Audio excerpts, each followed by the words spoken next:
Mainit na sikat ng araw ang bumungad sa baryo ng San Isidro. Habang naglalakad sa pilapil si Mang Ben, dala-dala ang araro at may kasamang kalabaw na si Puti, ramdam niya ang pawis na tumutulo sa kanyang noo. Isa siyang 52 taong gulang na magsasaka.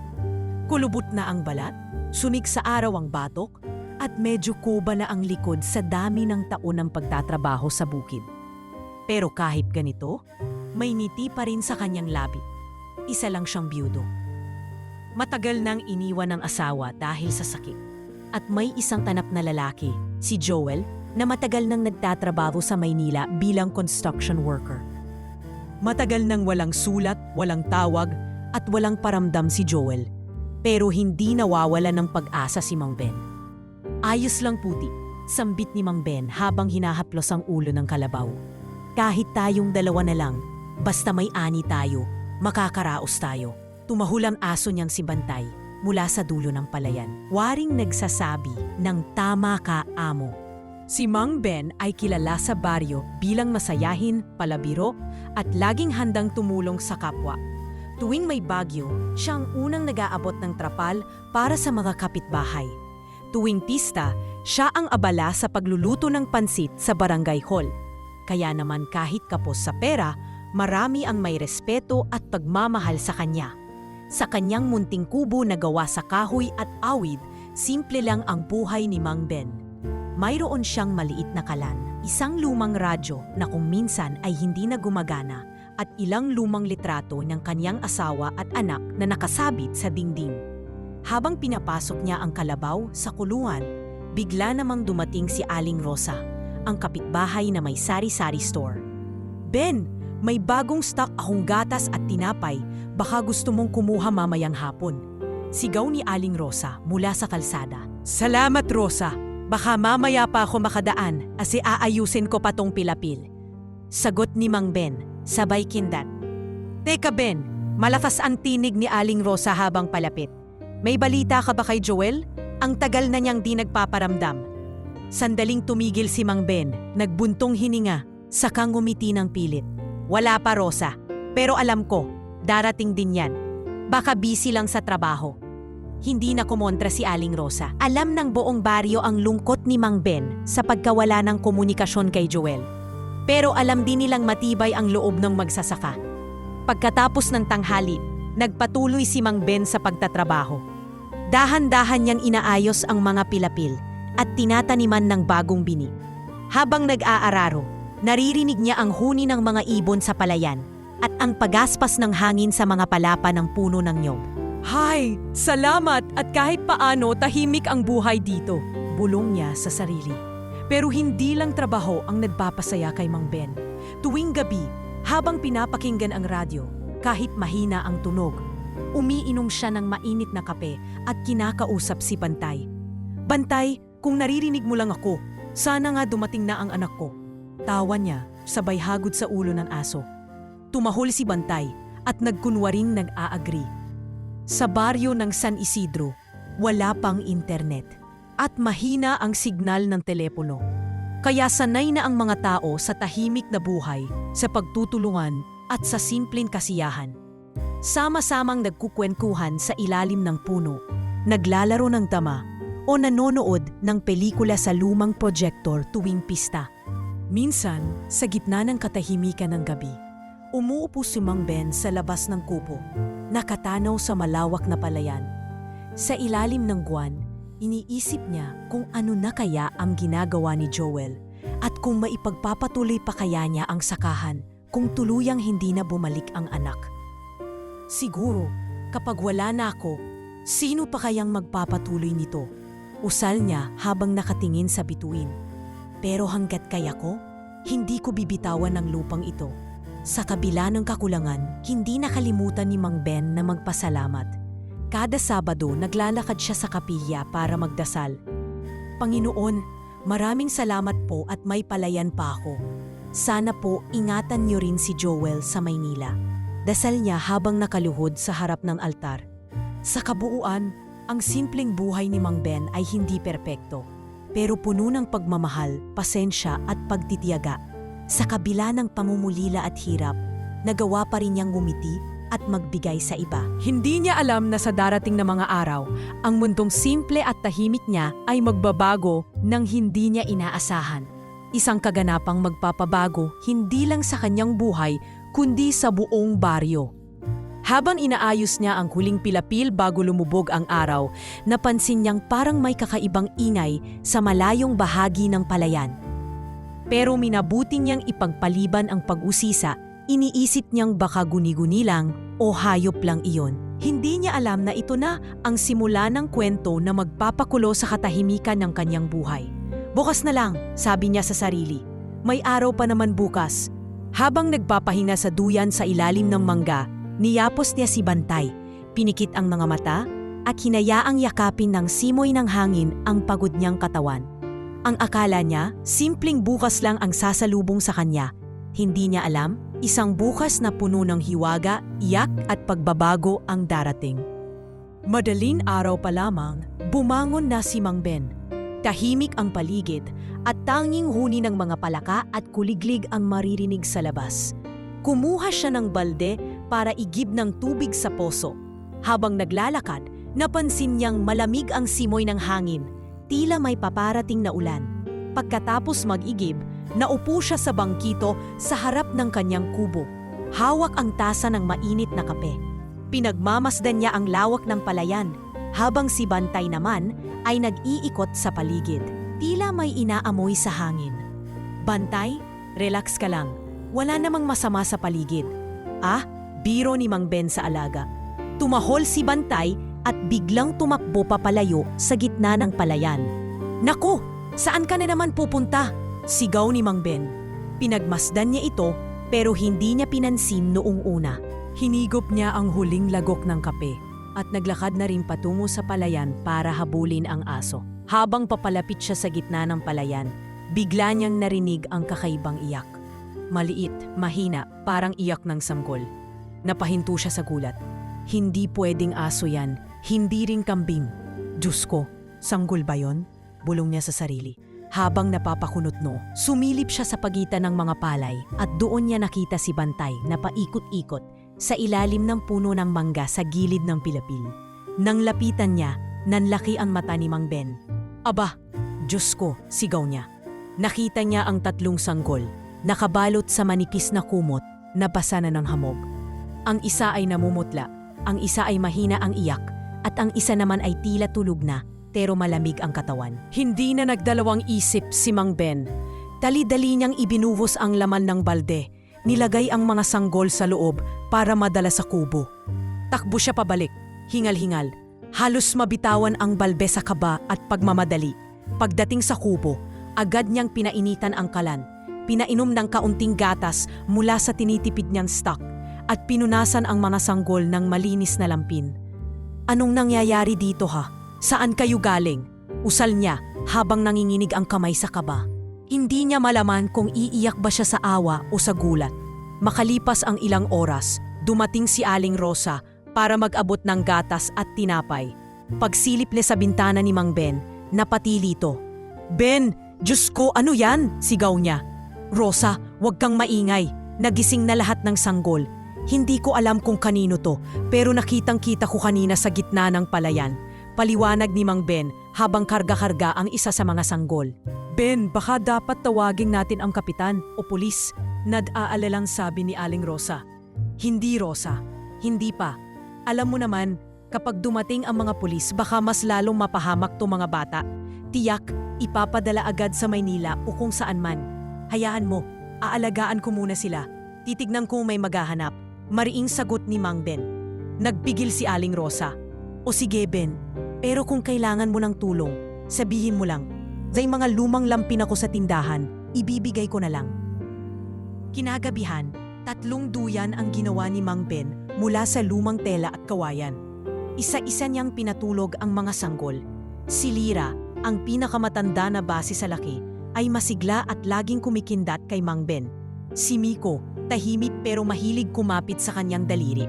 Si Jana, ang pinakamasilan, ay madaling umiyak pero mabilis ding napapatahan kapag hinahaplos niya sa noo. Mukhang sinadya kayong iwan dito, bulong ni Mang Ben habang pinagmamasdan ang tatlong bata. Pero hindi ko hahayaang mapahamak kayo. Mabilis kumalat ang balita sa baryo. Kinabukasan, nagpunta si Kapitan Andoy para kumustahin si Mang Ben. Ben, ano yang naririnig ko? May mga inaalagaan kang sanggol na di mo naman anak? Usisa ng kapitan. Halatang may halong pagdududa. Oo, Kapitan. Pero hayaan niyo muna, baka may maghanap. Ayaw kong basta na lang i-turn over agad sa DSWD. Alam mo naman, hindi natin alam kung saan sila mapupunta. Ben, kabutihan ng loob mo na lang ang pinanghahawakan mo ngayon. Pero isipin mo rin, responsibilidad yan. Sabi ng kapitan sabay tingin sa mga sanggol. Kapitan, kung may maghanap, ako mismo ang mag-aabot. Pero habang wala, aalagaan ko muna sila. Mariing sabot ni Mang Ben. Nagkibit balikat si Kapitan Andoy. Bahala ka, Ben. Pero sana alam mo ang pinapasok mo. Sa mga sumunod na araw, naging abala si Mang Ben sa pag-aalaga.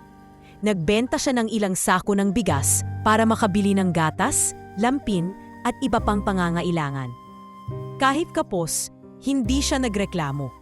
Gumating ang mga kapitbahay para tumulong. May nagdala ng gatas, may nag-abot ng lumang krib, may nag-alok ng serbisyong magbantay kapag umaalis siya sa bayan. Unti-unting napamahal ang tatlong bata sa buong baryo. Sa gabi, habang pinapatulog ang mga bata, binubulong ni Mang Ben ang kanyang dasal. Panginoon, salamat at dinala niyo sila sa akin. Hindi ko po alam kung bakit, pero bibigyan ko po ng halaga ang pagkakataong ito.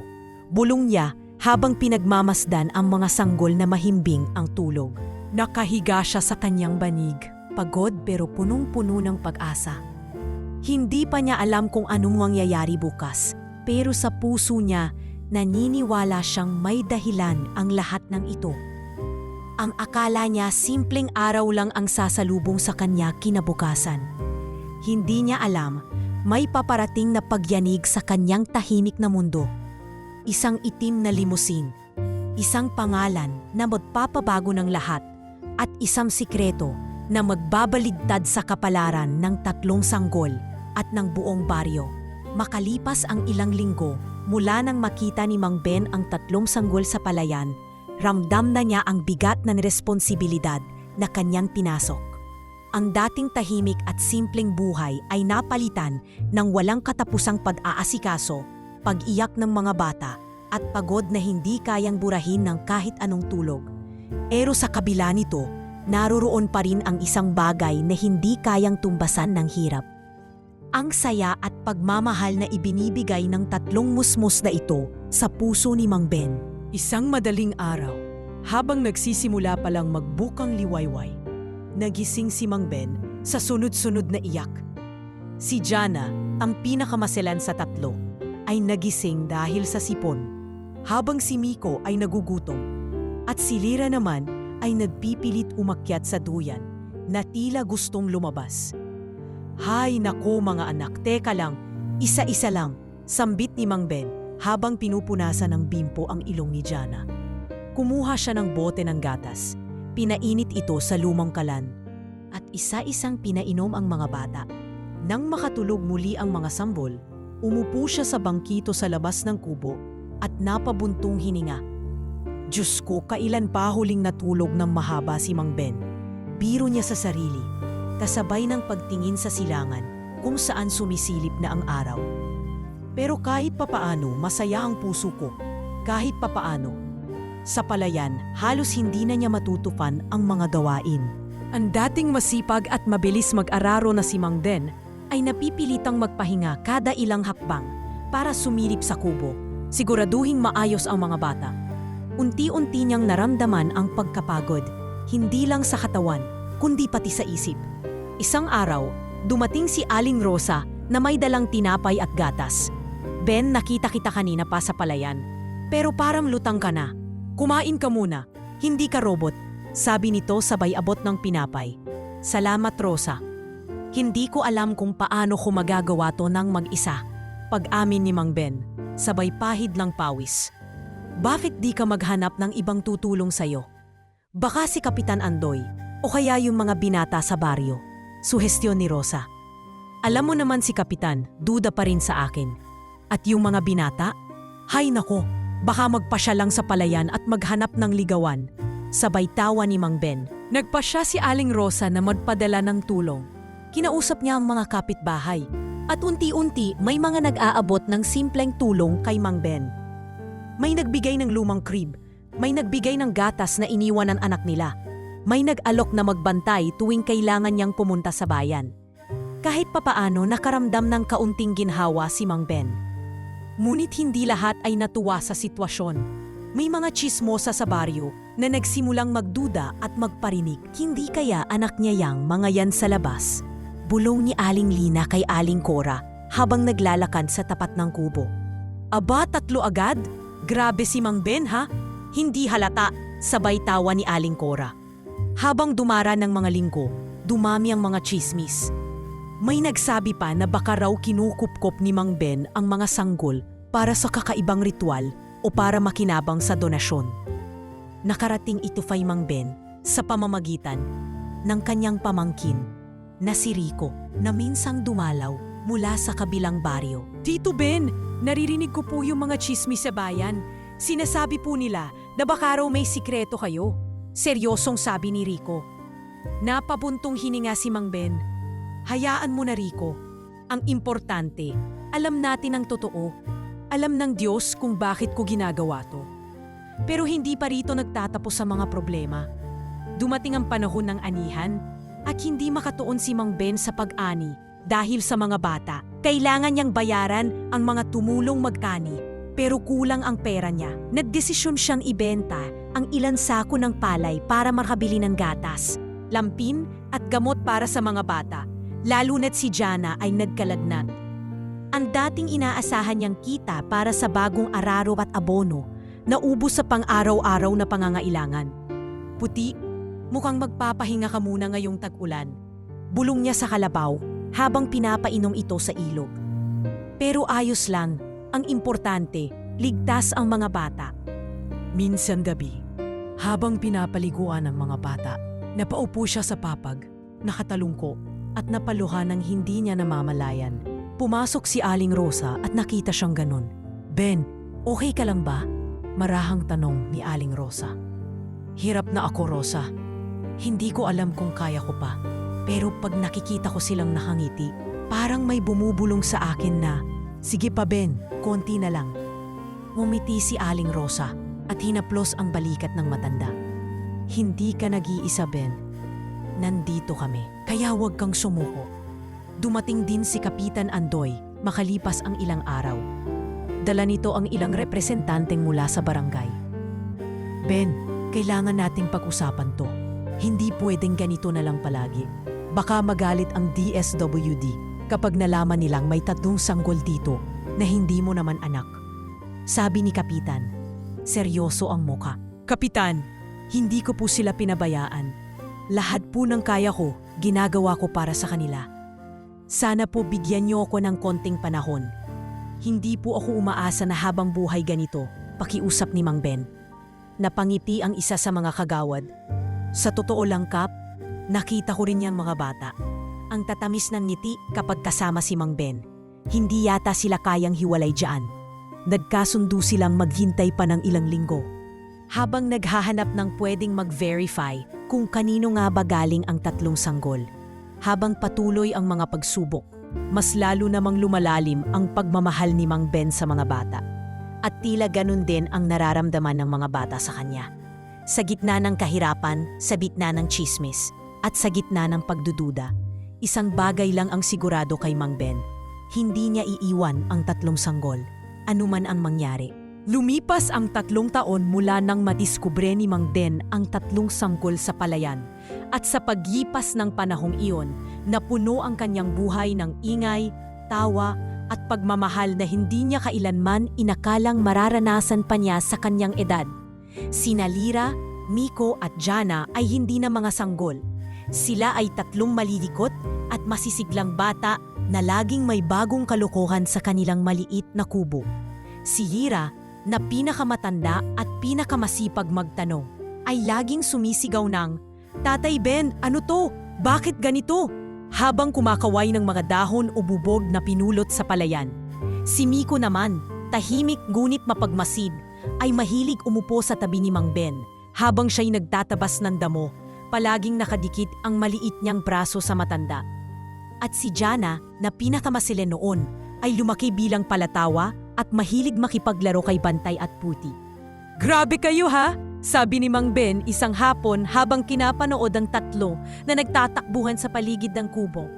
"Para kayong tatlong bagyo na sabay-sabay dumating sa buhay ko." "Tatay Ben, tatalon ako!" sigaw ni Lira mula sa maliit na sanga ng mangga. Napahawak sa dibdib si Mang Ben. "Lira, huwag ka nang tumalon dyan, baka magkalumpong ka pa!" sigaw niya, sabay takbo para saluhin ang bata. Napahagalpak sa tawa si Jana at Miko. "Si ate, ang kulit!" sambit ni Jana habang gumugulong sa lupa. Pero sa likod ng kanilang masayang samahan, hindi maitatanggi ni Mang Ben ang bigat ng responsibilidad. Hindi biro ang pagpapakain sa tatlong bata, lalo na't wala naman siyang regular na kita maliban sa kita sa palayan. Kaya nang tumuntong na ang tatlo sa edad na pwedeng pumasok sa daycare, gumawa ng parahan si Mang Ben para mapaaral sila. Tungo siya kay Aling Rosa, nagbenta ng ilang sako ng palay at lumapit pa sa ilang kapitbahay para makahiram ng pera. "Rosa, kailangan makapasok sa daycare ang mga bata. Hindi ko pwedeng hayaang sa bukid lang sila lumaki na walang alam," sabi niya. "Ben, alam niyong andito lang ako. Huwag kang mahihiyang lumapit," sagot ni Aling Rosa habang inaabot ang maliit na sobre ng pera. Sa unang araw ng daycare, sabik at kinakabahan si Mang Ben. Sinamahan niya ang tatlo, bit-bit ang lumang bag na may lamang notebook, lapis at ilang piraso ng laruan para pampalubag loob. "Naku, mga anak, mafinig kay teacher ha? Huwag kayong kakalikot dyan ha?" paalala ni Mang Ben habang kinakalabit ang ilong ni Jana. "Promise po, Tatay Ben," sabay-sabay na sagot ng tatlo, bago sumugod papasok sa classroom. Naiwan si Mang Ben sa lamas. Nakaniti pero may kirot sa dibdib. Lumalaking napakabilis ang mga batang ito. Bulong niya sa sarili. Dahil sa pagsusumikap ni Mang Ben, unti-unting gumaan ang buhay ng mga bata.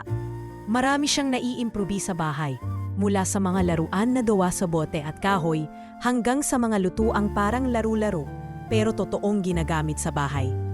Ginawa niyang playground ang paligid ng kubo. Tinuruan silang umakyat sa puno, magtanim ng sitaw at langhuli ng palaka sa sapa.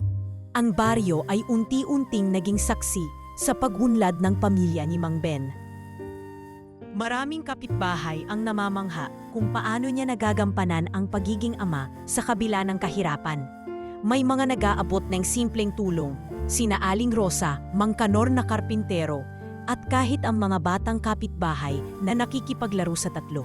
Sa isang pagkakataon, may lumapit na negosyante mula sa bayan, si Mang Tonyo, na nagtaka kung paano napalaki ni Mang Ben ang tatlo. "Ben, saludo ako sa iyo. Napakalaking puso mo. Alam mo, kapag may kailangan kasi sakahan, sabuhin mo lang.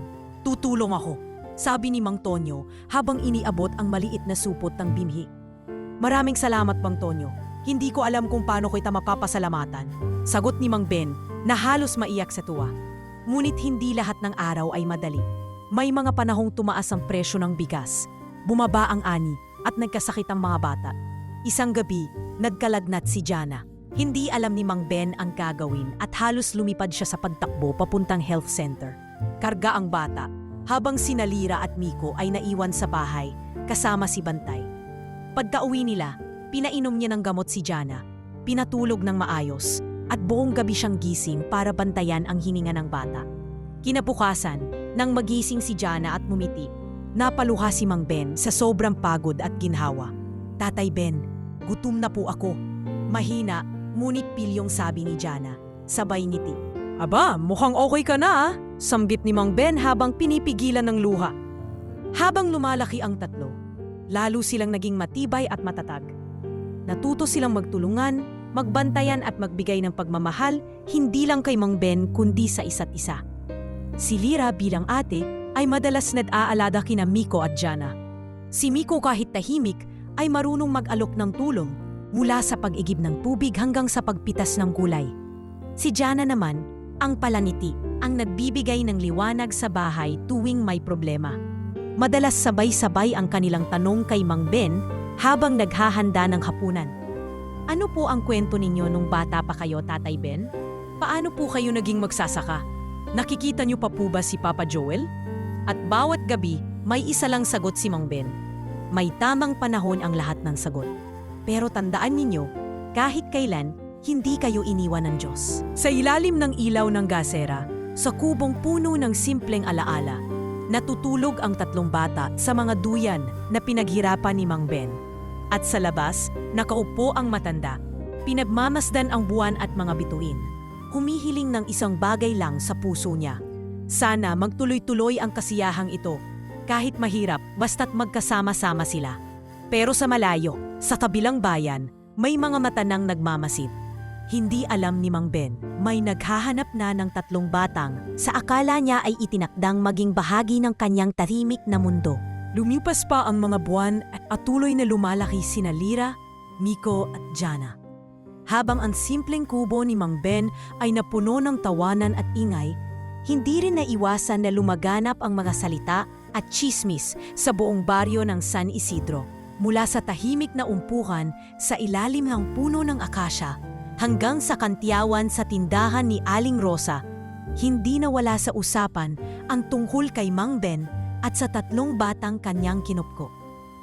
Hindi kaya anak niya talaga yan sa labas? Bulong ni Aling Lina kay Aling Cora habang nagtitinda ng gulay. Ewan ko ba, Cora? Aba, tatlong bata agad? Hindi naman nag-asawa ulit si Mang Ben, ha? Sabay tawa ng dalawa. Sa kabilang dako, may mga kabataan ding nagsimulang mang-asar kina Lyra, Miko at Jana sa eskwelahan. Hoy, mga ampon! Sigurado ba kayong hindi lang kayo pinulot sa bundok? Kantiyaw ni Nestor, ang kilalang pilyo sa klase. Napaiyak si Jana habang si Lyra naman ay tumayo sa harapan nila.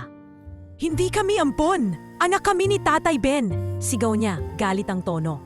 Nang makarating ang balitang ito kay Mang Ben, agad niyang kinausap ang mga bata. Mga anak, huwag niyo nang pansinin ang mga sinasabi ng iba. Ang mahalaga, alam natin ang totoo sa puso natin. Malumanay niyang wika habang yakap-yakap ang tatlo. Pero tatay, bakit po nila kami inaasar? Tanong ni Miko, bakas ang lungkot sa muka. Dahil may mga tao talagang hindi pa naiintindihan ang kahulugan ng pamilya. Kaya tayong pamilya, magtulungan tayo at magpakatatag, sagot ni Mang Ben. Habang umiinit ang chismis sa baryo, dumati ang barangay kapitan, si Andoy, sa kubo ni Mang Ben. May dalang papeles at seryosong muka. Ben, alam mo bang marami nang nagtatanong sa akin, bakit hindi mo pa ipinapaalam sa DSWD ang tungkol sa mga bata? Tanong niya. Gap, alam mo naman ang sitwasyon. Hindi ko lang pinulot ang mga batang to para sa sarili ko. Ayoko lang silang mapunta sa kung sino-sino. Hanggang walang naghahanap, aalagaan ko sila. Mariing sagot ni Mang Ben. Pero Ben, may proseso tayo. Hindi ka pwedeng basta na lang mag-alaga ng walang papeles. Alam mo na, baka magka-problema pa tayo dito. Babala ng kapitan. Nabuntong hininga si Mang Ben. Kap, bigyan mo lang ako ng kaunting panahon. Hindi ko naman sila tinatago. Wala lang talagang may gustong magtanong. Hanggang ngayon. Dahil sa pag-aalala, nagpasya si Mang Ben na humingi ng pulong sa simbahan. Nilapitan niya si Father Anselmo, ang kura paroko ng San Isidro, para magpatulong. Padre, natatakot akong mawalan ng karapatan sa mga batang ito. Paano po ba ang dapat gawin? Tanong niya, may kaba sa boses. Ben, anak ka ng simbahan. Hindi ka namin pababayaan. Hayaan mong makausap ko si Kapitan Andoy at ilang abogado sa bayan. Basta sigurado tayong pinapalaki mo ang mga bata ng maayos, susuportahan ka ng simbahan. Sagot ni Father Anselmo, sabay tapik sa balikat niya. Sa kabila ng mga pagsubok, hindi bumitiw si Mang Ben. Kahit kulang sa pera, hindi niya pinalampas ang pagkakataong maituro sa mga bata ang tamang asal. Pinapasama niya sa mga outreach program ng simbahan, pinuturuan ng pagdarasal at madalas nagbabasa ng mga simpleng kwento bago matulog. Sa tuwing may problema, siya rin mismo ang nagiging sandigan ng tatlo. Isang gabi, habang sabay-sabay silang nagluluto ng sinigang, Tinanong ni Lira si Mang Ben. Tatay Ben, bakit po may mga taong hindi naniniwalang pamilya tayo? Napangiti si Mang Ben sabay dukot sa ulo ni Lira. Alam mo, anak, hindi porket magkaiba ng dugo, hindi na pamilya. Minsan, mas matibay pa nga ang pamilya na pinili kaysa sa pamilya na isinilang ka. Ganun po ba yun, tatay? Tanong ni Jana habang iniikot ang kutsara sa kaldero. Oo naman. Kaya kahit ano pang sabihin nila, tatandaan nyo, pamilya tayo at walang makakaagaw nun sa atin. Sagot ni Mang Ben. Dumating ang punto na nagpasya si Mang Ben na ipakita sa buong baryo ang pagmamahal niya sa tatlo. Nagtayo siya ng maliit na vegetable garden sa harap ng kubo at doon niya tinuruan ang mga bata magtanim at mag-alaga ng halaman. Tuwing linggo, nagdadala sila ng gulay sa simbahan bilang alay at naging kilala na rin ang tatlo sa pagiging mabait at magalang. Unti-unti, may ilang kapitbahay na nagsimulang magbago ng tingin. Alam mo, Lina, sabi ni Aling Cora isang hapon, mukhang totoo ang sinasabi ni Ben. Ang bait ng mga bata, mababait na magulang lang ang makakapagpalaki ng ganyan. Oo nga, Cora, siguro nga mali tayo, sagot ni Aling Lina habang naglalakad pa uwi. Ngunit hindi pa tapos ang lahat. Isang araw, may tumating na sulat mula sa bayan. May imbestigasyon daw na isasagawa hinggil sa sitwasyon ng mga bata. Hindi na ito ikinagulat ni Mang Ben, pero ramdam niya ang bigat sa dibdib. Mga anak, darating ang mga tao bukas para tanumin tayo, sabi niya, habang pinapaliguan ng mga bata. Bakit po, Tatay Ben? Kukunin po ba nila kami? Nangingilid ang luha ni Jana. Hindi, anak. Hindi ko kayo pababayaan. Magtiwala lang tayo sa Diyos. Mahigpit niyang yakap. Sa gabing iyon, habang pinapatulong ang tatlo, lumapit si Aling Rosa at nagdala ng pagkain. Ben, kapit lang ha. Kahit ano pa yan, kasama mo kami, sabi nito, sabay ngiti. Salamat, Rosa. Hindi ko alam anong mangyayari, pero hindi ako bibitaw, sagot ni Mang Ben, habang nakatingin sa mga batang mahimbing nang natutulog sa duyan. Habang nakaupo sa labas ng kubo, pinagmamasdan ni Mang Ben ang langit. Malinaw ang mga bituin at malamig ang hangin. Panginoon, bulong niya, ibigay niyo po sa akin ang lakas na protektahan ang mga batang ito. Sila na lang ang natitira sa mundo ko. Sa puso ni Mang Ben, alam niyang kahit gaano kahirap, hindi siya susuko. Hindi siya matitinag sa pagmamahal niya sa tatlong batang ibinigay sa kanya ng tadhana at sa pagdaan ng mga araw. Naghahanda siyang harapin ang mga susunod na hamon. Hindi alam na malapit nang dumating ang pinakamatinding pagbabago sa kanilang buhay. Maganda ang sikat ng araw na iyon. Ang simoy ng hangin sa baryo ay malamig, may halong bango ng bagong aning palay at sariwang damo.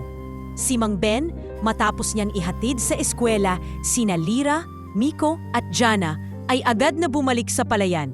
Bitbit niya ang kanyang pang-araro, kasabay si Puti, ang kanyang tapat na kalabaw at si Bantay, na laging sumasabay sa kanya kahit saan siya magpunta. Hoy Bantay, huwag kang magpapaligaw ha, biro ni Mang Ben habang pinapabayaan munang kumain ng damo si Puti. Pero hindi maipaliwanag ni Mang Ben ang bigat ng pakiramdam niya ng araw na iyon. Para bang may paparating na hindi niya maipaliwanag. Habang inaayos ang pilapil, biglang sumabit ang kanyang paa sa isang lumang sako na nakabaon sa lupa. Ay sus Mariosep, sigaw niya, sabay upo sa pilapil at huminga ng malalim. Napansin niyang tila may nakapatong na lupa sa ibabaw ng sako at dahil na curious, sinimulan niya itong hukayin. Lumantad ang isang luma at maduming bag na gawa sa leather. Ano ba to? Naiwan ng mga trabahador noon, bulong ni Mang Ben.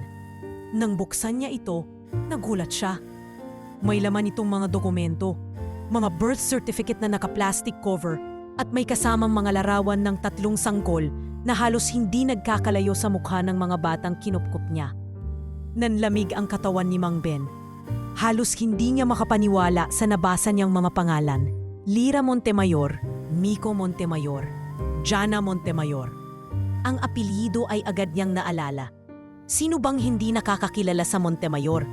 Isa sa pinakamalalaking pamilya ng negosyante sa Maynila. Ang pagkawala ng kanilang mga anak ay naging malaking balita 3 taon na ang nakalilipas at ang kaso ay nanatiling unsolved. Napaupo si Mang Ben sa pilapil, nanlalambot ang tuhod. Diyos ko, ano ang ibig sabihin nito? Paano sila napunta dito sa palayan ko? Bulong niya. Hindi niya malaman kung matutuwa ba siya o matatakot. Agad niyang binalot ulit ang mga dokumento at dinala pa uwi. Pagka-uwi, nadatnan niyang naglalaro ang 3 sa harap ng kubo. Tatay Ben! Sabay-sabay na sigaw nila habang tumatakbo papalapit sa kanya. Agad niyang pinunasan ng pawis at niyakap ang mga bata. Mga anak, may kailangan akong pag-isipan. Mahina niyang sabi habang pinagmamasdan ang 3. Sa puso niya, ayaw niyang mawala ang mga batang pinakagiliwan na niya bilang sariling dugo. Pero sa isip niya, alam niyang hindi ito basta-basta. Nang gabong iyon, kinausap niya si Aling Rosa. Rosa, may natagpuan akong dokumento. Mukhang alam ko na kung kanino talaga ang mga bata. Sabi ni Mang Ben, bakas ang kaba sa kanyang mukha. Ha? Seryoso ka, Ben? Gulat na sabi ni Aling Rosa. Oo, Rosa, mga anak daw ng Montemayor, yung may-ari ng malaking kumpanya sa Maynila. Ayaw kaya ang dapat kong gawin? Tanong ni Mang Ben, tila naghahanap ng kasagutan. Ben, baka oras na para sabihin mo sa mga otoridad. Baka hinahanap pa rin sila hanggang ngayon. Malumanay na payo ni Aling Rosa. Nagkibit balikat si Mang Ben. Mahal ko na ang mga batang to, Rosa. Paano kung kunin sila? Hindi ko alam kung kaya ng puso ko. Hindi makatulog si Mang Ben buong gabi. Pinagmamasdan niya ang 3 habang natutulog sa kanilang munting duyan. Ang bawat hilik, bawat galaw ng kamay ni Jana, ang maliit na ngiti ni Miko, at ang mahigpit na yakap ni Lira sa kanyang munting unan ay parang karayom sa kanyang puso. Panginoon, ano ang tamang gawin? Gabayan niyo po ako. Bulong niya habang pinipigil ang luha. Kinabukasan, nagdesisyon si Mang Ben na mag-imbestiga sa tahimik na paraan. Nagpunta siya sa bayan, nagtanong-tanong sa munisipyo at sa simbahan. Doon niya nakilala si Ginoong Temyong, isang matandang kawani sa munisipyo na dating nagtrabaho sa Maynila.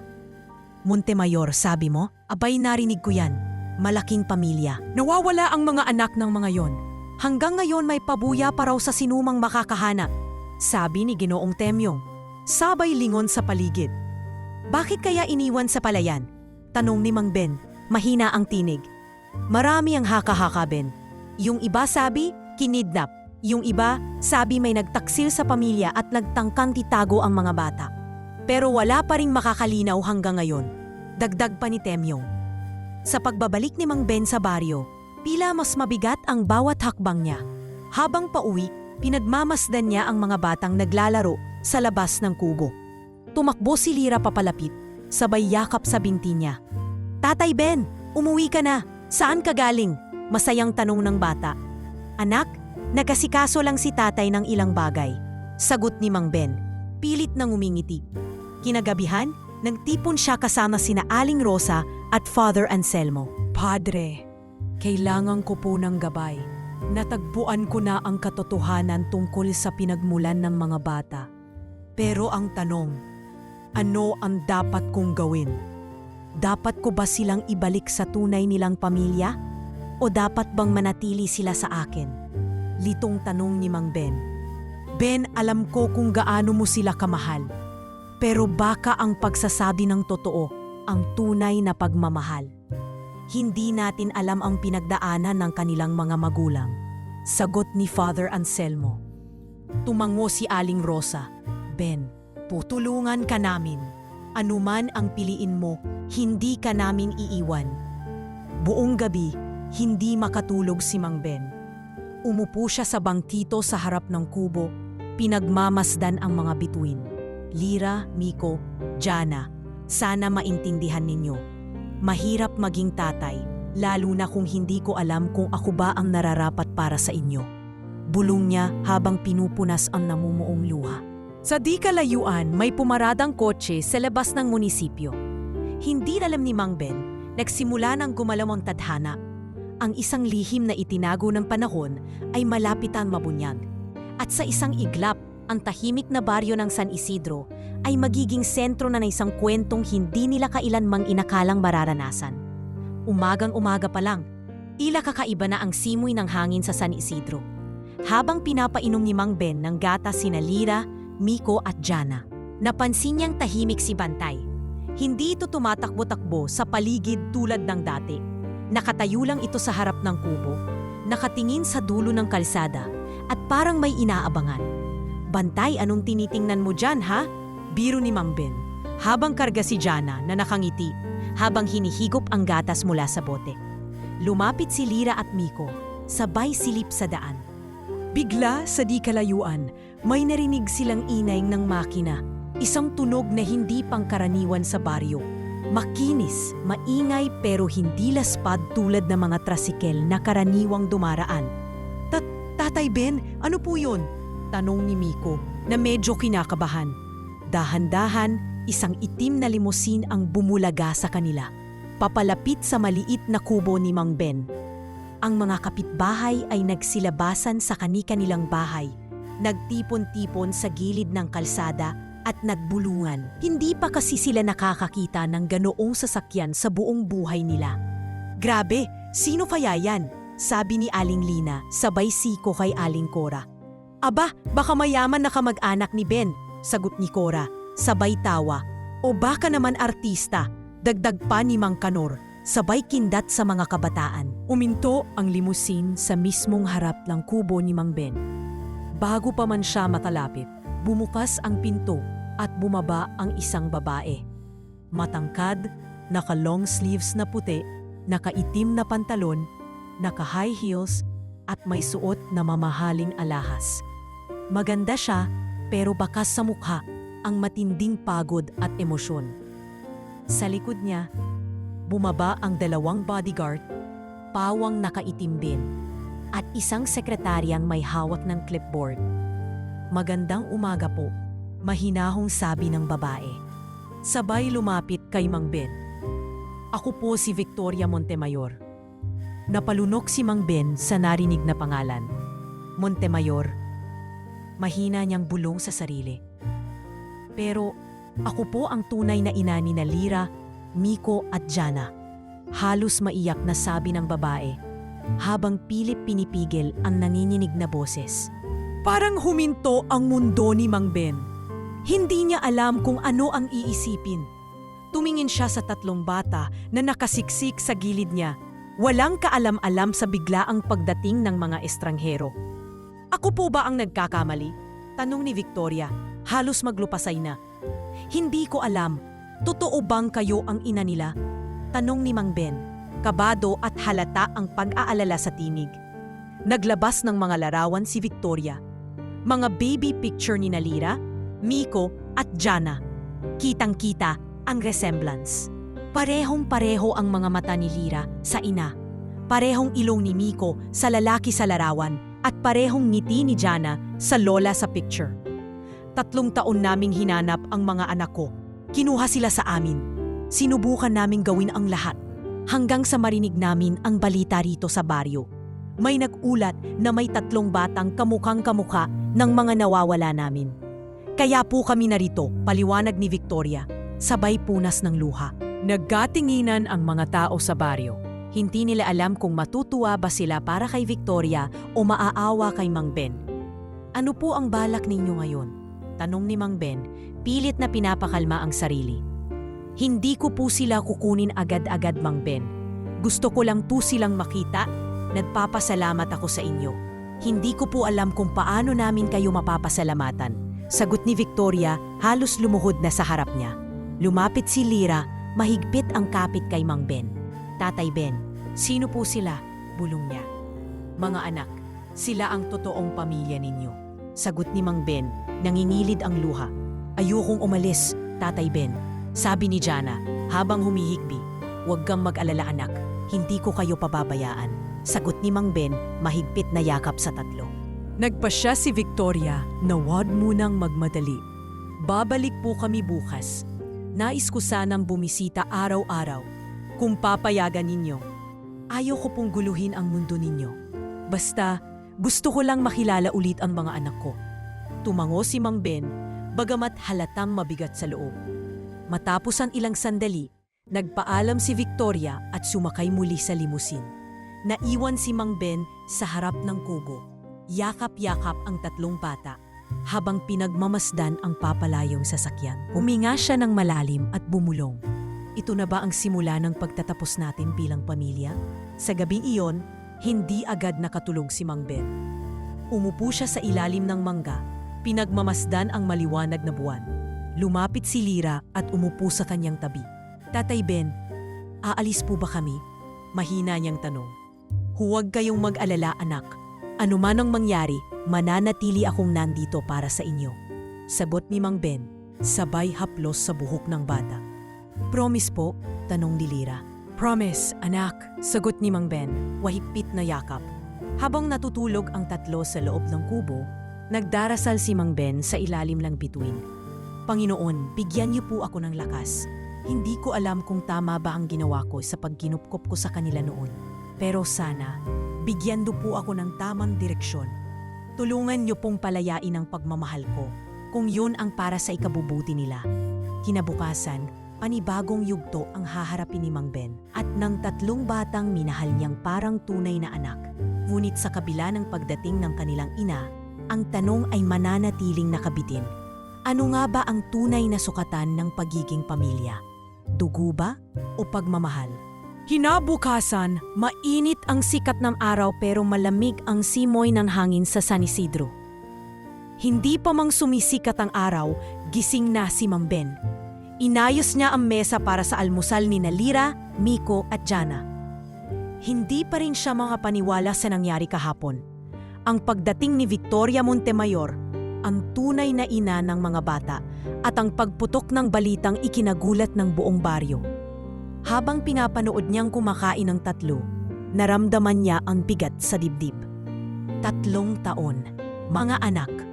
3 taon tayong magkasama. Ngayon heto tayo, haharap sa bago at hindi inaasahang yugto, bulong niya sa sarili. Tatay Ben, pupunta po ba ulit yung magandang babae mamaya? Tanong ni Jana habang ngumuhuya ng sinangag. Oo anak, pupunta siya mamaya. Pero huwag kayong matakot ha. Hindi naman niya kayo kukunin ngayon. Sagot ni Mang Ben, pilit na pinapakalma ang sarili. Pero tatay, ayaw ko pang umalis dito. Sabat ni Lira, bakas ang kaba sa boses. Huwag kayong mag-alala, magkakasama pa rin tayo. Hayaan niyong makilala niyo siya. Makilala niyong mabuti ang tunay ninyong ina. Malumanay niyang tugon habang hinahaplos ang ulo ng bata. Pagsapit ng 10:00 ng umaga, muling dumating ang limousine. Mas kaunti na ang mga nagugusyoso ngayon. Marahil, naubos na rin ang chismis kahapon at mas piniling maghintay sa kung ano ang mangyayari. Mula sa kotse, bumaba si Victoria na may daladalang 3 malalaking bag na puno ng mga damit, laruan at tsokolate. Kasunod niya ang sekretarya na bitbit ang ilang kahon ng gatas at mga grocery. Magandang umaga po Mang Ben, bati ni Victoria. Magandang umaga rin po Mang Victoria, sagot ni Mang Ben sabay tango. Lumapit si Victoria sa mga bata. Mga anak, ako ito, si Mama. Mahina ang boses niya, nanginginig. Lumuhod siya sa harap nila, sabay abot ng mga laruan. Ano po yan? Tanong ni Miko, sabay tingin kay Lira. Mga regalo para sa inyo anak, sabi ni Victoria, pilit pinipigil ang pagluha. Tahimik lang si Lira at Jana. Hindi sila lumapit, pero hindi rin tumakbo palayo. Si Mang Ben, lumapit sa likod nila, sabay sabing, walang masama kung makikipagkilala tayo sa kanya. Mga anak, huwag kayong matakot. Dahan-dahang lumapit si Lira. Kinuha niya ang laruan, pero nanatiling nakatingin kay Victoria. Mama? Mahinang tanong niya. Hindi napigilan ni Victoria ang luha niya at niyakap ang bata. Sumunod si Miko at sa huli si Jana. Lahat sila nagyakapan. Habang nagmamasid, pinipigilan ni Mang Ben ang sariling umiyak. Pinikit niya ang mga mata at bumuntong hininga. Salamat Panginoon. Sana maganda ang kahihinatnan ng lahat ng ito, bulong niya. Ilang oras silang nagkwentuhan sa ilalim ng mangga. Nagkwento si Victoria tungkol sa mga unang buwan ng 3 bata, kung paano sila nawawala at kung paano sila hindi tumigil sa paghanap. Nagkwento rin ang mga bata tungkol sa buhay nila kay Mang Ben, ang kanilang mga laro, ang pagtulong sa bukid at ang simpleng kaligayahan sa baryo. "Huwag po kayong mag-alala, Mama Victoria," sabi ni Lyra. "Mahal na mahal po namin si Tatay Ben." "Alam ko, anak. At mahal na mahal din niya kayo. Hindi ko po balak kunin kayo ng biglaan," sagot ni Victoria, sabay hawak sa kamay ni Mang Ben. "Salamat, ma'am," sagot ni Mang Ben. "Hindi ko man sila anak sa dugo, minahal ko sila ng buong puso." Nag-alok si Victoria ng tulong. Binigyan niya si Mang Ben ng pera para sa edukasyon ng mga bata. Pinadalhan din niya ng groceries at gamot ang kubo para siguradong hindi nauubusan ang mga bata ng kailangan nila. Pero higit sa lahat, nagdesisyon siyang manatili muna sa baryo ng ilang linggo para makabondin ang mga anak. Tuwing hapon, makikitang magkasama sina Victoria at Mang Ben sa harap ng kubo habang pinapanood ang tatlong bata na naglalaro kasama ang mga kalaro sa baryo. "Alam mo, Ben," sabi ni Victoria habang pinapanood ang mga bata, "hindi ko alam kung paano kita mababayaran. Dahil sa iyo, buhay pa ang mga anak ko. Dahil sa iyo, lumaki silang mabubuting tao. Hindi ko naman po ito ginawa para sa kapalit, ma'am," sagot ni Mang Ben. Mumingiti, "Ginawa ko lang ang tingin kong tama." Sa mga sumunod na araw, unti-unting naging bahagi ng baryo si Victoria. Pinulungan niya ang paaralan sa baryo, nagpaayos ng ilang kalsada at nagbigay ng mga gamit sa mga magsasaka. Ang baryo na dati tahimik lang ay naging masigla. Dumami ang mga oportunidad at naramdaman ng mga tao ang pag-asenso. Ngunit hindi nawawala ang tanong sa isip ni Mang Ben. Ano ang mangyayari kapag natapos na ang pananatili ni Victoria sa San Isidro? Aalis ba siya kasama ang tatlo? Mawawala na ba ang tahanan na nabuo nila sa simpleng kubo sa gilid ng palayan? Isang gabi, kinausap siya ni Victoria. "Ben, ayokong biglain ang mga bata. Hindi ko pa rin kayan alisin sila sa buhay mo. Kaya may naisip akong plano," sabi niya. "Nakikinig po ako, ma'am," sagot ni Mang Ben, kabado. "Gusto kong magpatayo ng isang bahay dito sa San Isidro. Dito muna kami titira para makasanayan ng mga bata. Hindi ko sila kukunin agad papuntang Maynila. At gusto ko ring magpatayo ng maliit na eskwelahan dito para sa kanila at para sa mga batang katulad nila," paliwanag ni Victoria. Napangiti si Mang Ben. "Ma'am, hindi ko po alam kung anong masasabi ko. Maraming salamat po." "Hindi ako ang dapat magpasalamat, Ben," sagot ni Victoria. "Ikaw." Sa paglipas ng mga linggo, unti-unting nagbago ang mukha ng San Isidro. Mula sa simpleng baryo, naging lugar ito ng inspirasyon. Ang kubo ni Mang Ben ay hindi na lamang simbolo ng kahirapan, kundi ng pag-asa at pag-ibig na walang hinihintay na kapalit. At sa gitna nito, ang tatlong batang minsang iniwan sa palayan ay patuloy na lumalaki sa gitna ng dalawang pamilya na pinagbuklod ng tadhana. Sa bawat araw na lumilipas, hindi na takot ang nararamdaman ni Mang Ben, kundi pasasalamat. Alam niyang kahit anumang mangyari sa hinaharap, nagawa niya ang tama at hindi na niya kailanmang malilimutan ang mga ngiti, yakap at halakhak na dinala ng tatlong batang minsang itinuring niyang sariling dugo. Lumipas ang ilang linggo at tila nabiging normal na ang presensya ni Victoria Montemayor sa baryo ng San Isidro. Hindi na nagtataka ang mga tao kapag nakikita siyang naglalakad sa tabing daan, nakikipag-usap sa mga tindera, o tumutulong sa mga proyekto ng barangay. Ang tatlong bata naman, unti-unti nang nasasanay sa presensya ng kanilang ina, pero hindi rin maitatanggi na si Mang Ben pa rin ang kanilang takbuhan tuwing gabi. Isang gabi habang magkatabi sa duyan sina Lyra, Miko at Jana at pinapatulog ni Mang Ben, pabulong na nagtanong si Jana, "Tatay Ben, aalis na po ba kami papuntang Maynila?" Napatingin si Mang Ben kay Jana. Huminga siya ng malalim bago ngumiti at hinaplos ang buhok ng bata. "Hindi ko alam, anak. Pero anuman ang mangyari, tandaan niyo, kahit nasaan kayo, kasama ninyo ako dito." Sabay turo sa dibdib niya. "Dito sa puso ko." "Paano po kayo, Tatay Ben? Sino po mag-aalaga sa inyo?" tanong ni Miko, sabay hawak sa kamay niya. "Nako! Marami pang trabaho dito. Si Bantay, si Puti, Sila ang kasama ko. Pero alam ko, magiging masaya kayo kahit saan kayo mapunta. Sagot ni Mang Ben, pilit pinapalakas ang loob ng sarili. Sa kabilang banda, si Victoria ay naguguluhan rin. Tuwing gabi, kinakausap niya ang kanyang sekretarya si Leah tungkol sa kinabukasan ng mga bata.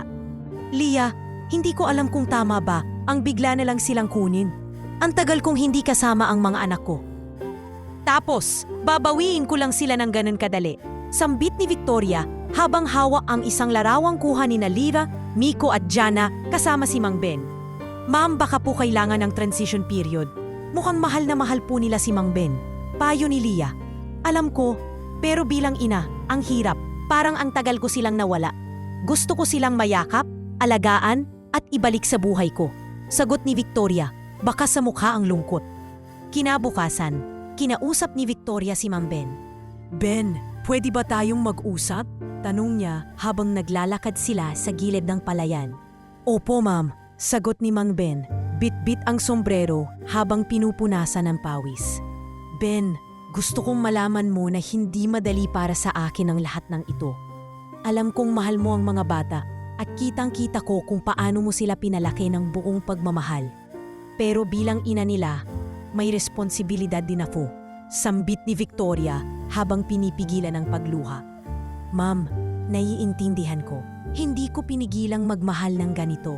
Pero alam ko sa puso ko, darating ang panahon na kailangan nilang bumalik sa piling ninyo. Sagot ni Mang Ben, mabigat ang tinig. Pwede bang magkasundo tayo? Babalik kami sa Maynila. Pero gusto kong bumalik dito sa San Isidro paminsan-minsan. At sana, payagan mong patuloy nilang makita ka. Hindi ko gustong putulin ang ugnayan ninyo, sabi ni Victoria. Napangiti si Mang Ben, kahit may luha sa gilid ng mga mata niya. Ma'am, salamat. Hindi ko man sila tunay na anak. Ang tingin ko sa kanila, anak na rin. Basta makita ko lang silang masaya, sapat na yon sa akin. Dumating ang araw ng paalam. Isang simpleng salo-salo ang inihanda ng buong baryo sa kubo ni Mang Ben. Nagdala ng ulam si Aling Rosa. Nag-ihaw ng manok si Mang Kanor. At nagdala ng kakanin ang mga kababaihan sa barangay. Ben, grabe ka ha. Pinalaki mo yung mga bata na parang prinsipe at prinsesa. Biro ni Aling Lina habang pinupunas ang luha. Salamat sa inyo, lahat kayo. Hindi ko po magagawa ito kung wala kayong tulong. Sagot ni Mang Ben habang abala sa pag-aasikaso ng mga bisita. Habang kumakain, nilapitan siya ni Lyra. Tatay Ben, pwede po ba kitang yakapin? Mahina niyang tanong. Halika rito anak, sabay yakap ni Mang Ben sa bata. Sumunod sina Miko at Jana, sabay-sabay silang nagyakapan. Mahal na mahal ko kayo, mga anak. Tandaan niyo yan ha? Opo, Tatay Ben, sabay-sabay na sagot ng tatlo. Sa tabi, napaluha si Victoria. Lumapit siya at hinawakan ang braso ni Mang Ben. Salamat Ben, hindi ko alam kung paano ko ito mababayaran. Sana, isang araw, madalaw ka namin sa Maynila. Sabi niya, wala pong problema ma'am, basta wag lang kayong mapagod sa kakabisita dito. Biro ni Mang Ben, sabay kindat. Pagkatapos ng sanusalo, isa-isang nagpaalam ang mga taga-baryo. Nagyakapan, nagpicture, at nag-iwan ng mga simpleng alaala. Nang sumakay na sa limousine sina Victoria at ang tatlong bata, sabay-sabay silang kumaway kay Mang Ben.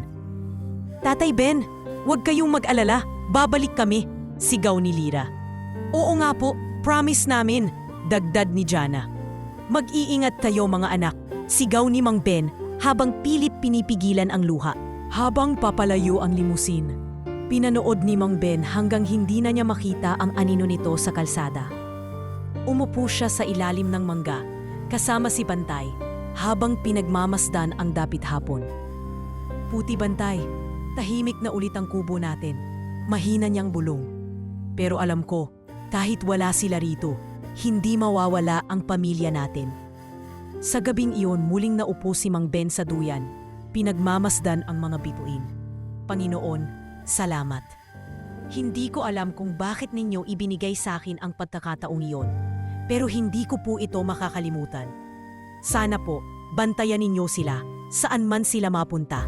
At sa baryo ng San Isidro, na dati puno ng katahimikan, naiwan ang mga alaalang hindi mabubura. Isang simpleng magsasaka na minahal ang 3 musmos, isang ina na muling nahanap ang nawawalang anak, at isang komunidad na naging saksi sa isang istoryang puno ng pag-ibig, sakripisyo at pag-asa. Makalipas ang 3 buwan mula nang umalis sina Victoria at ang mga bata papuntang Maynila, nagbalik sa dati ang tahimik na buhay sa baryo ng San Isidro. Ngunit para kay Mang Ben, ang dating normal ay nag-iwan ng malaking butas sa kanyang puso. Araw-araw, ginagawa pa rin niya ang nakasanayan. Paggising bago magbukang liwayway, pag-aararo sa palayan, pag-aalaga kay Puti at kay Bantay, at paghahanda ng hapunan sa maliit niyang kubo.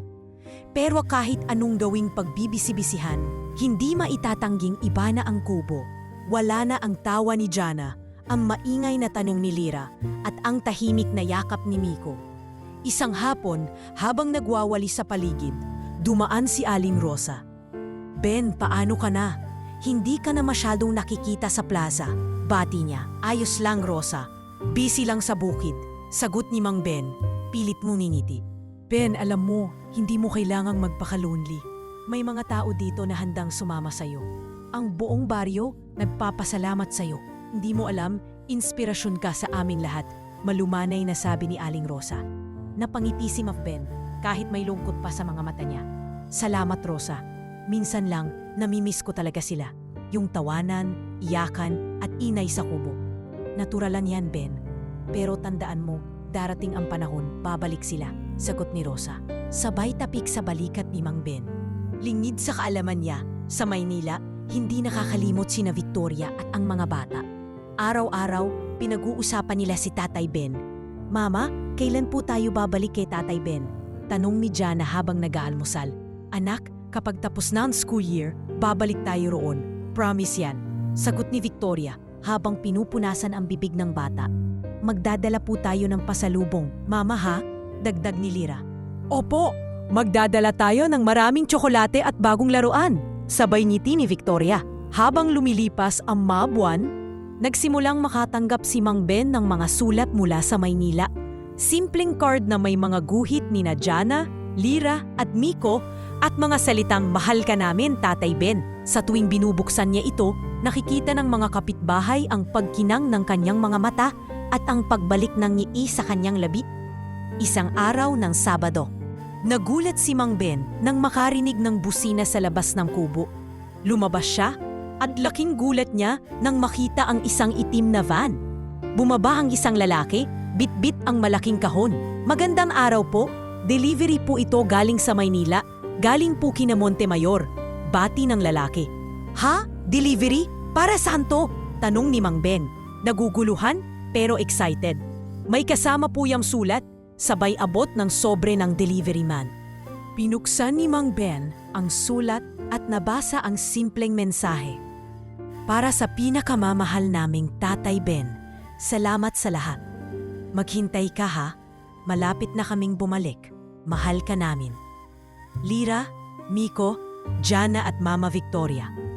Sa kahon, laman ay mga binhi ng kulay, bagong kagamitan sa pagsasaka, ilang laruan at mga gamot para. Agad na tumakbo ang 3 bata at niyakap si Mang Ben.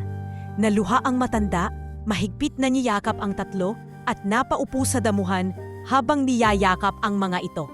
Si Victoria nakatayo sa gilid, nakangiti at pinupunas ang luha. "Tatay Ben, ang tagal po naming hinintay to." Sigaw ni Lira. "Opo, sobrang miss po namin kayo." Daddad ni Miko. "Hindi na po kami mawawala ng matagal, Tatay Ben." Hirit ni Jana, sabay halik sa pisngi ng matanda. Nagkausap sila sa harap ng kubo. "Ben," sabi ni Victoria, "may plano ako. Magpapatayo kami ng maliit na bahay malapit dito para sa tuwing babalik kami, hindi na kami maghahanap ng matutuluyan. Gusto ko ring magpaayos ng paaralan sa baryo para makatulong sa ibang bata." "Ma'am, hindi ko po alam anong masasabi ko." Sagot ni Mang Ben, bakas ang saya sa boses niya. "Walang ma'am, Ben. Victoria na lang. Dahil para sa akin, pamilya ka na." Sambit ni Victoria, sabay hawak sa kamay ni Mang Ben. Kinagabihan, nagsalo-salo ang buong baryo sa isang simpleng pagtitipon. Nag-ihaw si Mang Kanor ng manok, nagdala ng suman si Aling Rosa, at nagpakulo ng buko juice ang mga kabataan. Masayang naglaro ang mga bata habang ang matatanda ay nagkwentuhan at nagtawanan. Habang pinagmamasdan ni Mang Ben ang paligid, napansin niyang puno ng ilaw at musika ang kubo niya. Isang bagay na dati ay pangarap lang niya. Tumayo siya sa tabi ng mangga, pinagmamasdan ang mga bituin. Lumapit si Lira, humawak sa kamay niya. "Tatay Ben, masaya po ba kayo?" tanong ng bata. "Oo anak, sobrang saya, parang hindi ko na nga alam kung paano ko napagdaanan ang mga buwan na wala kayo." Sagot ni Mang Ben, sabay yakap. "Hindi na po kayo mag-iisa, promise," sambit ni Jana. "Oo nga po tatay," sabay na sabi ni Miko at Lira. Sa gabing iyon, habang natutulog ang mga bata sa kubo, nakaupo si Mang Ben sa labas kasama si Victoria. "Ben," sabi ni Victoria, "salamat talaga. Dahil sa'yo, may pagkakataon akong makabawi sa mga anak ko. At salamat din sa pagtanggap sa amin kahit na anong nangyari." "Victoria, salamat din po. Dahil pinahalagahan ninyo ang pagmamahal ko sa mga bata. Hindi ko man sila kadugo. Sila pa rin ang naging puso ng buhay ko." Sagot ni Mang Ben, may luha sa mata. Habang pinagmamasdan nila ang langit, tila pareho silang nanalangin. Hindi na para sa sarili, kundi para sa isa't isa. Para sa pamilyang nabuo, hindi sa dugo, kundi sa pagmamahal at sakripisyo. At sa kubong minsang naging tahanan ng tatlong inabandunang sanggol, nagpatuloy ang isang kwento ng pamilya na pinagbuklod ng tadhana, ng baryo, at ng pusong handang magmahal ng higit pa sa sarili. Pagkalipas ng ilang buwan mula nang bumalik sina Victoria at ang mga bata sa San Isidro, ramdam na ramdam ang malaking pagbabago sa baryo. Hindi lamang nagkaroon ng bagong paaralan at maayos na kalsada, kundi unti-unti ring nagbago ang takbo ng buhay ni Mang Ben. Mula sa padiging simpleng magsasaka na walang kasama, ngayon ay naging sentro siya ng isang mas malawak na pamilya. Isang umaga, maagang nagising si Mang Ben upang maghanda ng almusal para sa mga bata. Habang pinipritong itlog at sinangag, naririnig niya sa labas ang masiglang tawanan ni Lira, Miko at Jana. "Tatay Ben, tignan mo!" Sigaw ni Lira mula sa may puno ng mangga, bit-bit ang maliit na basket ng hinog na mangga. "Tatay Ben, nakahuli ako ng palaka!" Sigaw ni Miko, tumatakbo papalapit habang hawak ang balde. "Tatay Ben, tinalo ko si ate sa takbuhan." Hirit ni Jana, pawis na pawis at masayang tumatalon sa tuwa. Lumabas si Mang Ben, mumipi at sabay taas ng kamay. "Ayos mga anak! Pero hugas muna ng kamay bago kumain," sigaw niya, sabay kindat. "Upo Tatay Ben," sabay-sabay na sagot ng tatlo. Habang kumakain, lumapit si Victoria, bagong gising at nakasuot ng simpleng damit pambaryo. "Ben, may balita ako. Kausap ko ang kumpanya ko sa Maynila. At plano naming maglagay ng maliit na cooperative dito sa San Isidro para sa mga magsasaka." "Aniya? Cooperative?" tanong ni Mang Ben, nagtataka. "Oo Ben, para mas madali kayong makakuha ng binhi, pataba at kagamitan. At para mas mataas ang kita ninyo sa ani. Ang kita, hati-hati sa mga miyembro," paliwanag ni Victoria. Naluha si Mang Ben sa tuwa. "Victoria, hindi ko po alam kung paano kami makakabawi sa lahat ng tulong ninyo." Ngumiti si Victoria at hinawakan ang balikat ni Mang Ben. "Wala kang kailangang bayaran, Ben. Lahat ng to, utang namin sa'yo." Makalipas ang ilang linggo, sinimulan ang construction ng bagong multipurpose hall at farmers cooperative sa gitna ng baryo.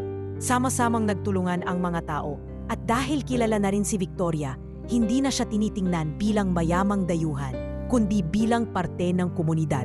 Madalas, makikita siyang nagluluto ng pansit sa mga feeding program o kaya'y nagbubuhat ng semento kasama si Mang Kanor. Habang abala ang lahat, si Mang Ben ay nagsilbing tulay sa pagitan ng mga taga-baryo at nina Victoria. "Ano po bang kailangan nating asikasuhin para sa susunod na harvest, Mang Ben?"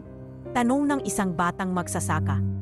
"Ang importante anak, matuto kayong magtulungan. Hindi porket may tulong na, aasa na lang. Kailangang magsipag pa rin," sagot ni Mang Ben, sabay tapik sa balikat ng binata. Isang gabi, Habang nag-uusap sina Victoria at Mang Ben sa ilalim ng buwan, nagtanong si Victoria, "Ben, hindi mo ba minsang inisip na mag-asawa ulit para may kasama ka rin sa pagtanda?" Napatawa si Mang Ben at uminom ng mainit na salabat. "Victoria, dati oo, pero nang dumating ang 3 bata, napuno na ang puso ko. Pakiramdam ko, may pamilya na rin ako kahit wala akong asawa." Ngumiti si Victoria. "Sana dumami pa ang kagaya mo sa mundo." Dumating ang araw ng inauguration ng bagong cooperative. Lahat ng tao sa baryo ay nagtipon-tipon sa ilalim ng malalaking tolda. May mga luto ng kaldereta, kare-kare at pansit, at may mga bata pang nag-perform ng sayaw. Pinangunahan ni na Victoria at Mang Ben ang ribbon cutting, at pagkatapos ay sabay silang nagbigay ng mensahe. "Hindi ko po maisip na ang simpleng pangarap ko noon na makabuo ng pamilya at mapabuti ang kabuhayan ay matutupad." Sambit ni Mang Ben habang naglalakbay ang tingin sa mga taga-baryo. "Si Mang Ben ang inspirasyon natin," dagdag ni Victoria. "Dahil sa kanyang walang sawang pagmamahal, natutunan nating lahat na ang tunay na pamilya hindi lang nasusukat sa dugo, kundi sa puso." Nagsilbing inspirasyon ang kwento ni Mang Ben sa buong komunidad. Nagkaroon ng mga bagong proyekto para sa edukasyon ng kabataan, pag-aalaga sa kalikasan at pag-aangat ng kabuhayan. Maging ang mga dating tsismosa tulad ni na Aling Lina at Cora ay naging aktibo sa mga proyekto. "Ben, pasensya ka na noon ha," sabi ni Aling Lina habang nag-aabot ng bibingka. "Ngayon ko lang talaga naintindihan ang pinaglaban mo." "Ay nako Lina, tapos na yun. Ang mahalaga, magkaisa tayo ngayon," sagot ni Mang Ben sabay tawa. Samantala, ang mga bata naman ay patuloy na lumalapit kay Mang Ben, kahit kasabay nilang lumalaki sa piling ni Victoria. Tuwing gabi, bago matulog, laging hahanap-hanapin nila ang kwento ni Mang Ben. "Tatay Ben, kwento po ulit?" sigaw ni Lira.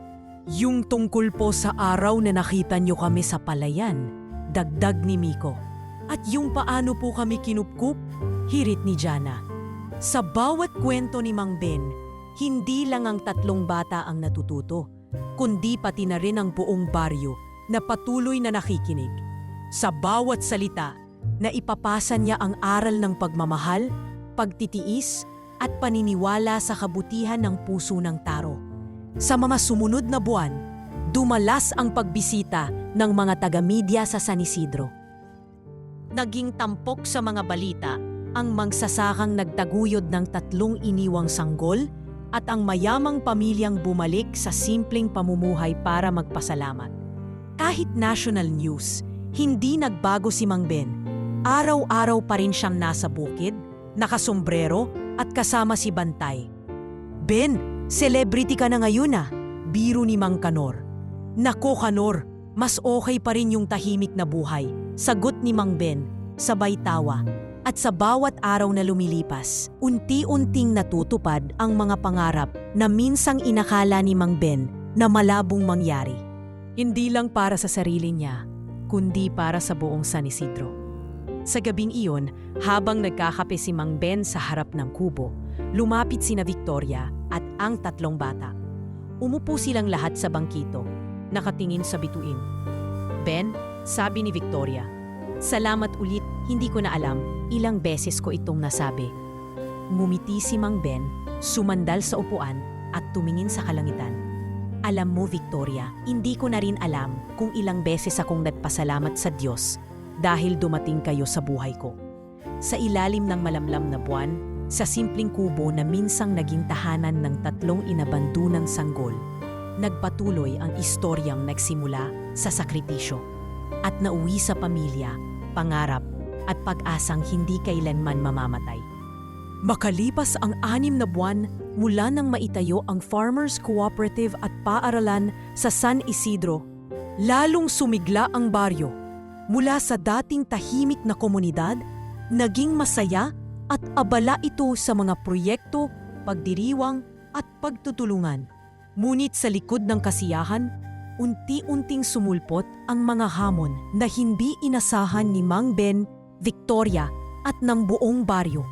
Isang umaga, nagising si Mang Ben sa malalakas na busina at ingay ng mga makina. Lumabas siya ng ubo at nakita niya ang ilang truck na may bitbit na mga makinaryang panghukay. Nakita rin niya sina Victoria at ilang opisyal ng barangay. Tila may kinakausap na mga estranghero. Ano po ang nangyayari dito? Tanong ni Mang Ben habang lumalapit. Ben, pasensya ka na, sagot ni Victoria. Halata ang pag-aalala sa mukha. May developer na gustong bilhin ang ilang bahagi ng palayan para gawing resort. Akala ko dati, simpleng pag-uusap lang, pero mukhang pursigido silang bilhin ang lupa. Napakurap si Mang Ben, tila hindi makapaniwala. Resort? Paano ang mga palayan? Paano ang kabuhayan ng mga tao rito? Yan din ang iniisip ko, Ben, sagot ni Victoria. Kaya kailangan nating mag-meeting mamaya sa munisipyo. Kailangan nating ipaglaban ang karapatan ng mga magsasaka. Habang naglalakad pa uwi, napansin ni Mang Ben ang mga kapitbahay na nag-uusap-usap. Halata ang kaba sa kanilang mga muka. Lumapit sa kanya si Mang Kanor. Ben, narinig mo na ba? Bibiliin daw ng mayayamang tagalungsod ang lupa natin. Paano na lang tayo? Wala tayong alam kundi magsaka, sabi ni Mang Kanor habang nag-aayos ng mga gamit sa kariton. Kalmado lang tayo, Kanor. Sagot ni Mang Ben. Lalaban tayo, hindi tayo basta-basta papayag. Sa bahay, lumapit sina Lira, Miko at Jana kay Mang Ben. Tatay Ben, aalis po ba tayo dito? Tanong ni Lira, halata ang kaba sa boses. Hindi anak, hindi tayo aalis. Ang lupa natin, pinaghirapan natin yan. Ipagtatanggol natin yan, sagot ni Mang Ben habang niyayakap ang tatlo. Sa meeting sa munisipyo, puno ang bulwagan ng mga tao. May magsasaka, guro, kababaihan, kabataan at mga opisyal. Tumayo si Victoria sa harap ng mikropono. Alam ko pong lahat tayo ay nag-aalala, pero hindi natin kailangang isuko ang lupa natin. May batas na nagsasabing protektado of agricultural land. Kailangan lang natin ng suporta at tamang dokumento. Paliwanag niya. Tumayo rin si Mang Ben. Kahit nanginginig ang tuhod, alam ko pong marami sa atin ang takot. Pero tandaan ninyo, hindi lang lupa ang pinag-uusapan dito. Pamilya natin, kabuhayan natin, buhay natin to. Kaya sana, magkaisa tayo, sabi niya, at agad namang nagpalakpakan ng mga tao. Nagdesisyon ng komunidad na magsagawa ng petisyon, magpa-interview sa media at humingi ng tulong sa mga NGO. Ilang araw, linggo at buwan din nilang nilabanan ang mga developer. Nagkaroon ng mga rally, pulong at press conference. Kahit pagod na, hindi bumitaw si Mang Ben.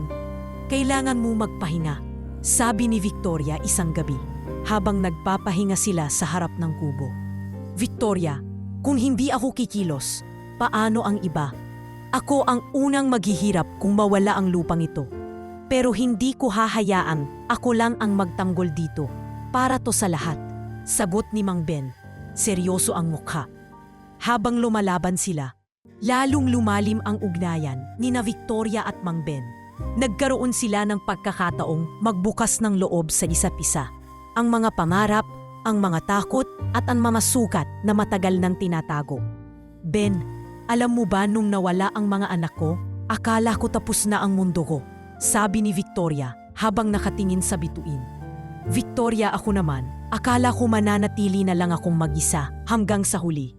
Pero nung dumating ang mga bata, nabuhay akong muli. Sagot ni Mang Ben, sabay ngiti. Sa kabila ng mga problema, sinikap pa ring maging normal ng tatlong bata ang kanilang araw-araw. Pumapasok sila sa eskwela, tumutulong sa bahay, at kapag gabi, hinihiling nila kay Mang Ben na magkwento. Tatay Ben, ano po ang pinakamalaking pagsubok na napagdaanan ninyo? Tanong ni Miko. Anak, siguro ito na yun. Pero tandaan ninyo, ang pinakamalaking laban sa buhay, hindi yung may suntukan o sigawan. Ang pinakamalaking laban, yung hindi ka sumusuko kahit pagod na pagod ka na. Sagot ni Mang Ben habang hawak ang kamay ng tatlo. Dumating ang araw ng desisyon. Nakalinya ang buong baryo sa munisipyo, hawak ang petisyon na may libo-libong pirma. dumating din ang media at nagbigay ng pahayag sina Victoria at Mang Ben sa harap ng kamera. Hindi po kami konta sa pag-unlad, sabi ni Victoria. Pero ang pag-unlad, dapat kasama ang mga tao, hindi sila tinatapakan. Ang lupa namin, buhay namin, dagdag ni Mang Ben. Hindi lang ito para sa amin, kundi para sa mga anak namin at sa mga susunod pang henerasyon. Ilang linggong lumipas, lumabas ang balita. Nagdesisyon ang pamahalaan na ideklarang protected agricultural land ang lupain ng San Isidro. Walang resort, walang demolisyon at nanatili ang lupa sa mga magsasaka. Nagdiwang ang buong baryo. May kantaha, sayawan at kainan sa gitna ng plaza.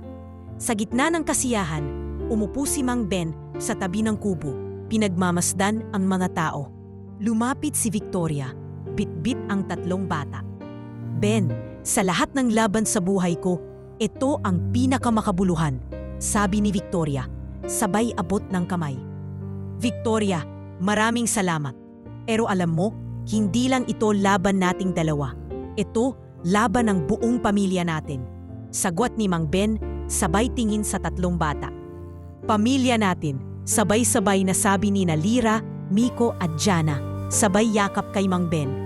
Sa gabing iyon, habang nakaupo sa ilalim ng bituin, tahimik na nagdasal si Mang Ben. Panginoon, maraming salamat po. Salamat sa pamilya, salamat sa pag-asa, at salamat sa panibagong simula. Hindi man madali ang daan, pero kasama niyo kami sa bawat hakbang. At sa baryo ng San Isidro, sa kubo ni Mang Ben, nagpatuloy ang kwento ng isang pamilyang pinagbuklod ng tadhana, pinatibay ng laban, at pinalakas ng pag-ibig. Lumipas ang ilang buwan matapos ipaglaban ng buong baryo ng San Isidro ang kanilang lupain at tila naging tahimik muli ang paligid. Ngunit hindi ito ang dating katahimikan na puno ng takot at kawalang pag-asa. Ito'y katahimikan ng tagumpay, ng paghilom at ng mga pangarap na unti-unting natutupad. Isang umaga, nagising si Mang Ben sa mga maiingay na katok sa pinto ng kanyang kubo. Tatay Ben! Tatay Ben! Sigaw ng 3 pamilyar na boses. Lira? Miko? Jana? Sabi ni Mang Ben habang nagmamadaling buksan ang pinto. Pagkabukas niya, sinalubong siya ng 3 batang yakap-yakap ang isang malaking karton. Surprise po! Sabay-sabay na sabi ng 3. Ano to mga anak? Tanong ni Mang Ben nakangiti. Nagluto po kami kasama ni Mama Victoria. Para po sa inyo, Tatay Ben, sagot ni Jana. Habang inaabot ang kahon ng kakanin, tinapay at mga prutas. Maya-maya, lumapit si Victoria, nakangiti at may bitbit na mga papeles. Ben, may isa pa akong sorpresa, sabi niya. Ano na naman yan, Victoria? Parang bawat linggo na lang may sorpresa ka. Biro ni Mang Ben. Ben, pinagawa ko na ang bahay mo. Yung kubo mo, gagawin nating mas matibay. May 2 kwarto para sa mga bata, may maliit na kusina, at may veranda para sa pagtambay ninyo. Sambit ni Victoria, bakas sa mukha ang excitement. Nanlumo si Mang Ben, hindi sa lungkot, kundi sa sobrang tuwa. Hindi niya napigilan ang mga luhang tumulo sa kanyang mga pisngi. Victoria, hindi ko alam kung anong sasabihin ko. Hindi ko kailanmang inisip na aabot tayo sa ganito. Mahina niyang sabi. Ben, utang namin sa'yo ang buhay ng mga bata. Wala nang ibang karapat-dapat tumanggap nito, kundi ikaw. Sagot ni Victoria, sabay hawak sa kamay ni Mang Ben. Habang abala ang mga manggagawa sa pag-aayos ng kubo, naging abala rin ang buong baryo sa paghahanda para sa kauna-unahang araw. Ay nako, Rosa, wag mo akong i-highlight dyan ha. Tawa ni Mang Ben. Gusto ko lahat tayo bida. Sa araw ng selebrasyon, nagsama-sama ang mga tao sa gitna ng baryo. May mga luto ng adobo, sinigang, pansit at halo-halo.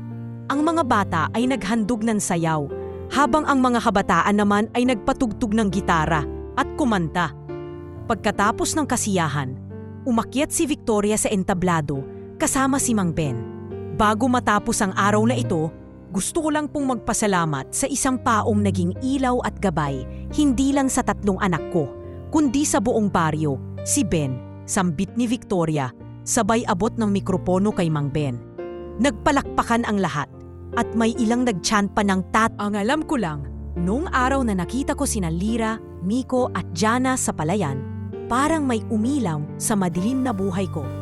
Hindi ko man sila anak sa dugo, pero anak ko sila sa puso. At dahil sa kanila, natutunan ko ring magmahal, hindi lang ng sarili kong mundo, kundi ng buong komunidad. Nagpatuloy siya at habang nagsasalita, isa-isang lumapit ang mga tao at hinawakan ng kanyang kamay o niyakap siya. Ang pamilya, hindi lang yan nakabase sa apelido o dugo, dagdag ni Mang Ben. Minsan, ito'y nabubuo sa pagtulong, sa pangunawa at sa pagyakap sa mga taong kailangan mo. At kailangan mo rin pala. Sa pagtatapos ng pagdiriwang, habang lumulubog ang araw at nagiging kulay kahel ang kalangitan, nagtipon-tipon sina Mang Ben, Victoria at ang tatlong bata sa ilalim ng punong mangga, ang lugar kung saan nag-umpisa ang marami nilang alaala. Alam mo, Tatay Ben, sambit ni Lira habang nakaupo sa kandungan niya, pangarap ko po na lumaki at maging kagaya ninyo. Ako rin po, dagdag ni Jana. Opo, ako rin, para makatulong sa iba, sabi ni Miko. Napangiti si Mang Ben at hinaplos ang ulo ng tatlo. Alam nyo, mga anak, hindi nyo kailangan maging katulad ko. Ang importante, maging mabubuting tao kayo. Kaya kahit saan kayo makarating, tandaan ninyo ang mga natutunan nyo rito. Pagmamahal, pagtutulungan, at pagpapakumbaba. Malumanay niyang sabi. Maya-maya, lumapit si Victoria at umupo sa tabi ni Mang Ben. Ben, nagpapasalamat ako sa Diyos araw-araw dahil binigyan niya ako ng pangalawang pagkakataon. Sabi niya, bakas ang lungkot at tuwa sa mga mata. Victoria, ako rin. Akala ko noon matatapos ang buhay po sa kalungkutan, pero nagpadala siya ng 3 munting anghel sa buhay ko. Sagot ni Mang Ben sabay tingin sa mga bata.